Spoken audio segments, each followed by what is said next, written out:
सर्व जनतेला गणेशोत्सवाच्या या ठिकाणी खूप खूप शुभेच्छा देतो। आज खूप मंगलमय आणि आनंदी वातावरणामध्ये श्री गणेशाचं आगमन संपूर्ण देशभरात नव्हे तर संपूर्ण जगभरात होत आहे।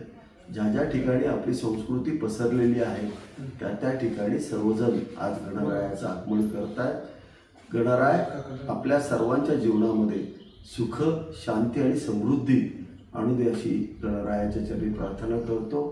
या राज्यावरती, या देशावरती येणारं संकट कुठल्याही रूपाचं असू दे, गणरायामध्ये एवढी मोठी ताकद आहे आणि आमची एवढी मोठी श्रद्धा आहे की तो या सर्व जनतेवरचं दुःख आणि संकट या ठिकाणी निवारण करेल असा विश्वास वाटतो। आणि पुनश्च एकदा माझ्या संपूर्ण जनतेला या ठिकाणी गणेशोत्सवाच्या खूप खूप शुभेच्छा। रामकृष्ण हरी।